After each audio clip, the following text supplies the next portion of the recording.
إذا جاءك المؤمنات يبايعنك على ألا يشركن بالله شيئا. മഹത്വം ആഗ്രഹിക്കുന്ന, ഇരുലോക വിജയം ആഗ്രഹിക്കുന്ന ദാസന്മാരും ദാസിമാരോടുമുള്ള പ്രഥമവും പ്രധാനവുമായ ഉപദേശം അല്ലാഹുവിന്റെ തൗഹീദിൽ ഉറച്ചു നിൽക്കണം. ഏറ്റവും വലിയ നന്മയായ തൗഹീദിനെ മുറുകെ പിടിക്കണം. ഏറ്റവും വലിയ തിന്മയായ ശിർക്കിനെ സൂക്ഷിക്കണമെന്നുള്ളതാണ്.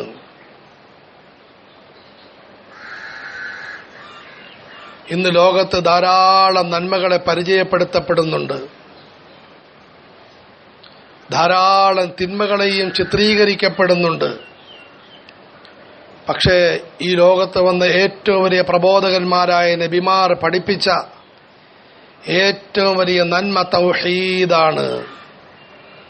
നാം എല്ലാവരെയും പടച്ചവനും പരിപാലിക്കുന്നവനുമായ അല്ലാഹുവിൽ വിശ്വസിക്കുകയും അവനെ ഏകനായി അംഗീകരിക്കുകയും പടച്ചവനെ മാത്രം മനസ്സുകൊണ്ടും നാവുകൊണ്ടും സമ്പത്തുകൊണ്ടും ശരീരം കൊണ്ടും ആരാധിക്കുകയും ചെയ്യുക എന്നുള്ളത്.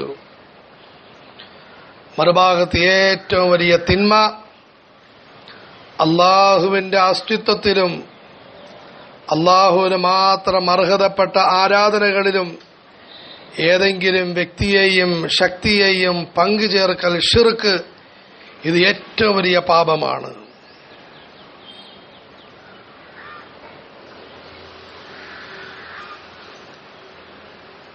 തൗഹീദ് എന്നാൽ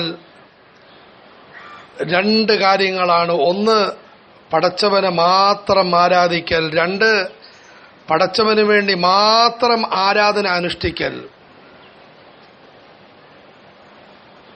വളരെ ശ്രദ്ധിക്കൽ. ഒന്ന്, പടച്ചവനെ മാത്രം ആരാധിക്കൽ. രണ്ട്, ആ ആരാധനകൾ പടച്ചവന് മാത്രം നിർവഹിക്കൽ, ഇഖ്ലാസ്.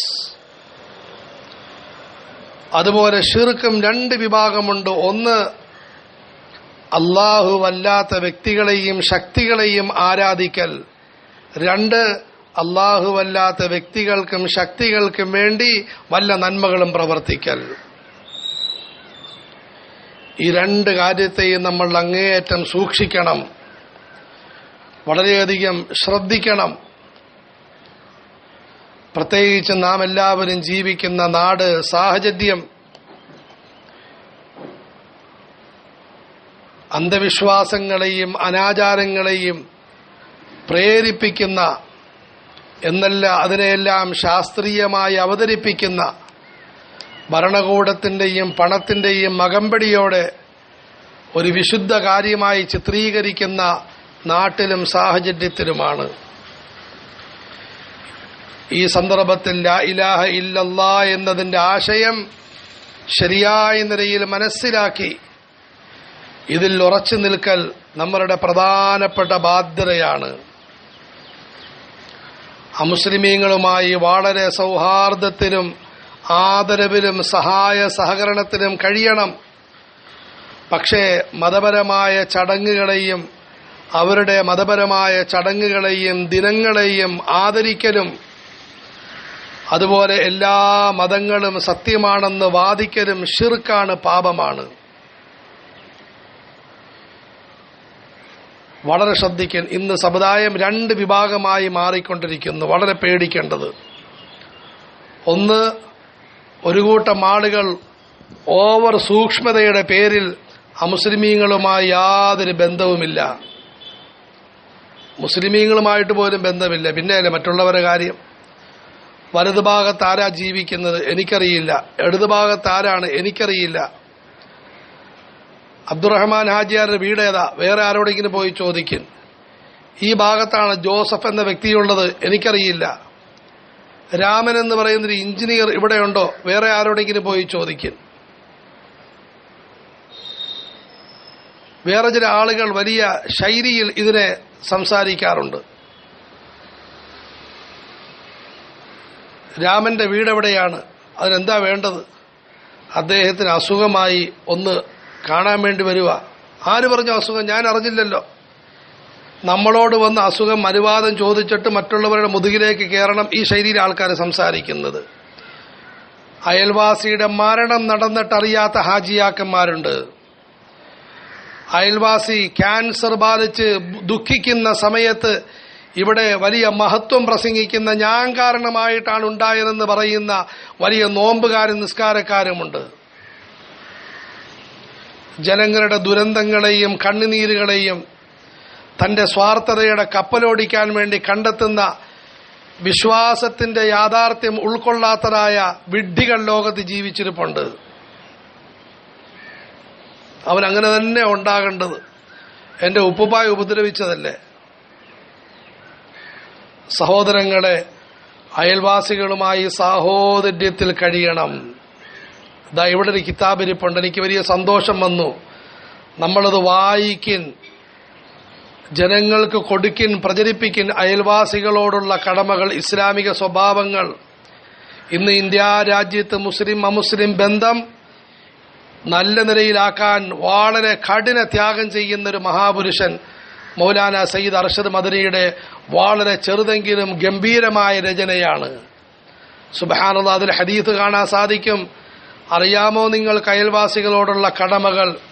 രോഗം വന്നാൽ സന്ദർശിക്കണം, ആവശ്യം വന്നാൽ സഹായിക്കണം, മരണം വന്നാൽ സന്ദർശിക്കണം, മുഴുവൻ അവർക്ക് ഉപകാരങ്ങളും ചെയ്യണം.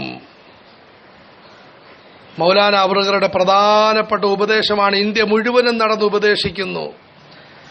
അയൽവാസികളായ സഹോദരീ സഹോദരന്മാരുടെ ദുഃഖങ്ങളിലും പ്രയാസങ്ങളിലും നമ്മൾ സേവന സഹായങ്ങൾ ചെയ്യിൻ, ആശ്വാസം കൊടുക്കിൻ. അവരുടെ സന്തോഷങ്ങളിലും ആഹ്ലാദങ്ങളിലും നമ്മൾ അവർക്ക് ആശംസ അർപ്പിക്കും. ഇന്നത്തെ പുതിയൊരു ട്രെൻഡുണ്ട്. ഒരു പാലമുണ്ടെങ്കിൽ അങ്ങോട്ടും ഇങ്ങോട്ടും വണ്ടി ഓടണം. ആര് പറഞ്ഞു അങ്ങോട്ടും ഇങ്ങോട്ടും വണ്ടി ഓടണമെന്ന്? വണ്ടി ഇപ്പം ഒരു ഭാഗത്തേക്കേ ഉള്ളെങ്കിൽ ഒരു ഭാഗത്തോട്ട് ഓടിച്ചാൽ മതി. എന്ത് ചെയ്യാനാ? സന്തോഷത്തിൽ ഓടിക്കാമല്ലോ, കൂടുതൽ ഫലമുണ്ടാകുമല്ലോ. ഇങ്ങോട്ട് വണ്ടിയൊന്നും ഇല്ലെങ്കിൽ 140 കാച്ചാമല്ലോ.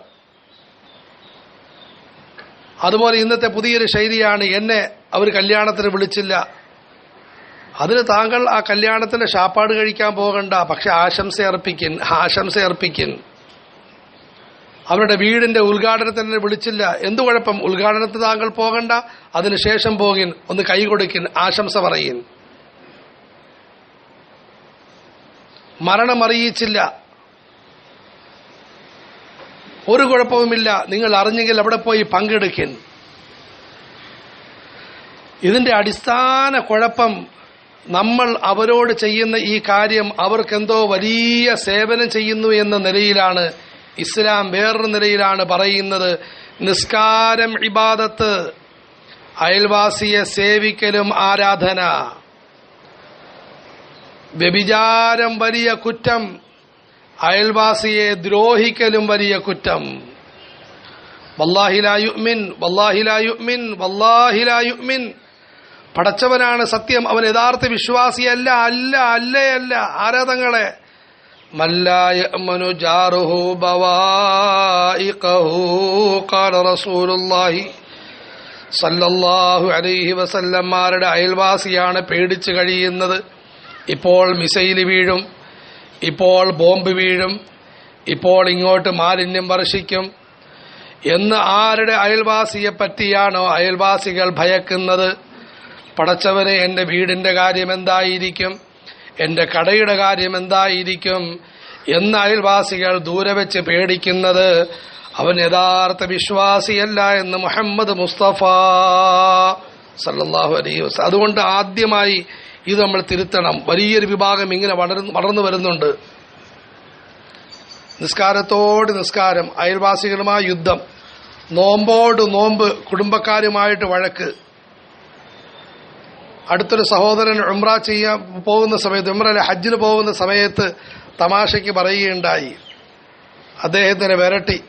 കഴിവിന്റെ പരമാവധി വഴക്കെല്ലാം ഉണ്ടാക്കാൻ കാരണം അവസാനം ഒരു ഒടുക്കത്തെ പൊരുത്തം ചോദിക്കലുണ്ടല്ലോ. സഹോദരങ്ങളെ, ഇതൊന്നും കൊണ്ട് കാര്യം നടക്കില്ല. ശരിക്കും മനസ്സിലാക്കണം, അയൽവാസികളോടുള്ള കടമ ഹജ്ജ് ചെയ്യലുകൊണ്ട് പൂർത്തിയാകില്ല. നമ്മൾ കഴിവിന്റെ പരമാവധി നിർവഹിക്കൽ കൊണ്ടേ പൂർത്തിയാവുകയുള്ളൂ. ആ നിർവഹിക്കാൻ പറ്റിയില്ല, നമ്മൾ ആ സമയത്ത് അവർക്ക് വേണ്ടി ദുആ ചെയ്യാൻ വേറെ കാര്യം. അതുകൊണ്ട് ഒന്ന്, നമ്മൾ അവരോട് നല്ല നിലയിൽ പെരുമാറണം. മറുഭാഗത്ത് നാം അറിഞ്ഞോ അറിയാതെയോ, അല്ലെങ്കിൽ അള്ളാഹു നമുക്ക് പുറത്തു തരുമാറാകട്ടെ, നമ്മളുടെ ഇത്തരം ദുഷിച്ച സമീപനം കാരണം സമുദായത്തിൽ വലിയൊരു വിഭാഗം വളർന്നു വരുന്നു. ബെല്ലും ബ്രേക്കുമില്ലാതെ അവർ അന്ധവിശ്വാസങ്ങളും അനാചാരങ്ങളുമായി ബന്ധപ്പെട്ടുകൊണ്ടിരിക്കുന്നു. ഓണാഘോഷം, പൊങ്കാലയുടെ ഉത്സവം, അതുപോലെ പരീക്ഷയാകുന്നതായ സമയത്ത് പള്ളിക്ക് 50 പൈസ, മക്ബറയ്ക്ക് 50 പൈസ, അതുപോലെ തന്നെ അമ്പലത്തിന് 50 പൈസ, ചർച്ചിന് 50 പൈസ.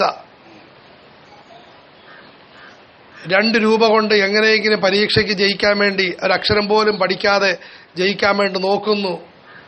യാതൊരു നിയന്ത്രണവുമില്ലാതെ അവർ ബന്ധം സ്ഥാപിക്കുന്നു.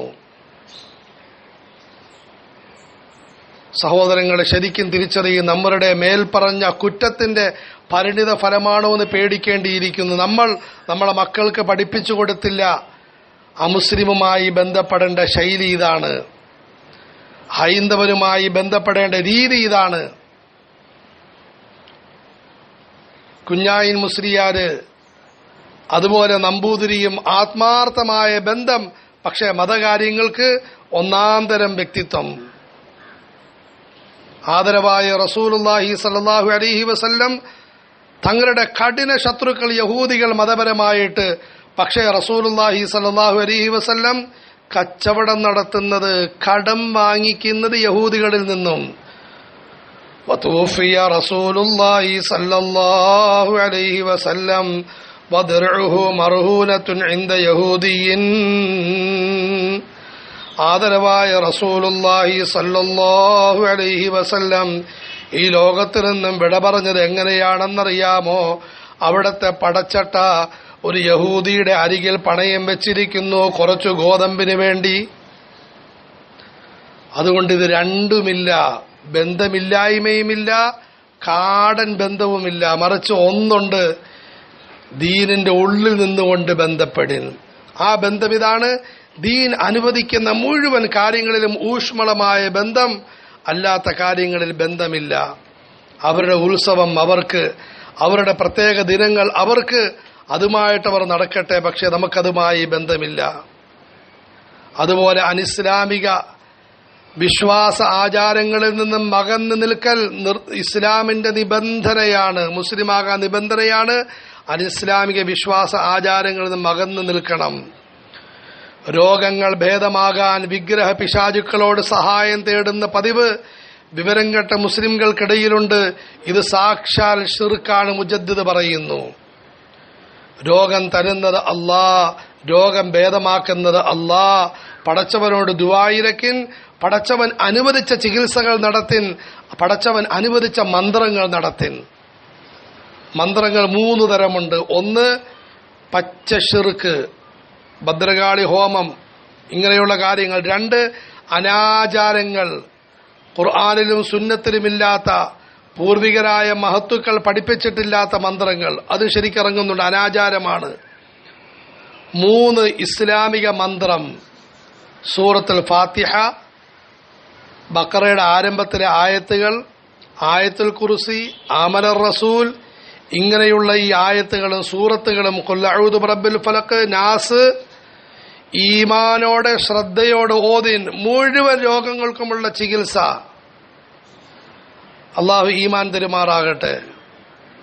അതുകൊണ്ട് ഇങ്ങനെയുള്ള മന്ത്രങ്ങൾ നടത്തിൻ, ന്യായമായ ചികിത്സ നടത്തിൻ, ദുആയിരക്കിൻ. കല്ലുകൊണ്ട് നിർമ്മിക്കപ്പെട്ട വസ്തുക്കളോട് സഹായം തേടുന്നത് അള്ളാഹുവിനെ നിഷേധിക്കലാണ്. ധാരാളം മുസ്ലിം സ്ത്രീകൾ കടുത്ത അജ്ഞത കാരണം അള്ളാഹു നിരോധിച്ച വസ്തുക്കളോടും വ്യാജ ദൈവങ്ങളോടും സഹായമിരക്കാറുണ്ട്. ചിലർ മുശ്രിക്കുകളുടെ ആചാരങ്ങൾ കാട്ടിക്കൂട്ടാറുമുണ്ട്. രോഗങ്ങളും പ്രയാസങ്ങളും ഉണ്ടാകുമ്പോഴാണ് ഈ പ്രവർത്തനങ്ങൾ പ്രധാനമായും ചെയ്യുന്നത്. അള്ളാഹു കാത്തുരക്ഷിക്കുമാറാകട്ടെ. രോഗങ്ങളുണ്ടാവുന്നു, പ്രയാസമുണ്ടാവുന്നു, എങ്ങനെയെങ്കിലും രോഗം മാറണം. പാവത്തുങ്ങൾ അതിന് എന്തെങ്കിലും വഴി നോക്കുന്നു. ഇല്ല, വഴി ശുഭ്രമാണ്, വ്യക്തമാണ്. അള്ളാഹുവിനോട് ദുആയിരക്കിൻ, നന്നായിട്ട് മന്ത്രിക്കിൻ, ന്യായമായ ചികിത്സ നടത്തിൻ. രോഗം ഭേദമായി, അൽഹംദുലില്ലാ. രോഗം ഭേദമായില്ല, അതും പ്രതിഫലം വളരെ നല്ലത്, ഇന്നാലില്ല, കൂലി കിട്ടും, ഒരു കുഴപ്പവുമില്ല. ഞങ്ങൾ തയ്യാറാക്കുന്നുണ്ട് ദീനിയായ മന്ത്രമെന്ന് പറഞ്ഞ ചെറിയൊരു കിതാബ്, വളരെ ആവശ്യമാണ്, എല്ലാവരും മേടിക്കണം, നിരന്തരം ഓതണം. മന്ത്രത്തിന്റെ ഒരു പ്രത്യേകത മനസ്സിലാക്കണം സഹോദരങ്ങളെ. ഒന്ന്, രോഗത്തിന് ചികിത്സയാണ്, അസ്വസ്ഥതയ്ക്ക് ആശ്വാസമാണ്, കടം വീട്ടാനുള്ള വലിയ മാർഗമാണ്. രണ്ട്, അതൊരു ഇബാദത്താണ്, ആരാധനയാണ്, ചികിത്സയാണ്, ഇബാദത്താണ്. മൂന്ന്, പരിശുദ്ധ ഖുർആൻ പഠിക്കാനുള്ള മാർഗമാണ്. ഖുർആൻ ശരീഫ് പഠിക്കാൻ പറ്റും. അതുകൊണ്ട് രോഗങ്ങളും മറ്റും ഉണ്ടാകുമ്പോഴാണ് ഇത് ചെയ്യുന്നത്, വളരെ അപകടകരമാണ്. വളരെ കുറഞ്ഞ സ്ത്രീകൾ മാത്രമേ ഇത്തരം ശിർക്കുകളിൽ നിന്നും പൂർണ്ണമായി ഒഴിവാകാറുള്ളൂ. അതേ അള്ളാഹു കാത്തു സൂക്ഷിക്കുന്നവർ മാത്രമാണ് ഇതിൽ നിന്നും അകന്നു നിൽക്കുന്നത്. വർഷങ്ങൾക്ക് മുമ്പ് മഹാനായ മുജദ്ദിദ് റഹ്മത്തുള്ളാഹി അലൈഹി ഉപദേശിക്കുകയാണ്. അള്ളാഹു മനസ്സിലാക്കാനും ഉൾക്കൊള്ളാനും തൗഫീഖ് നൽകുമാറാകട്ടെ.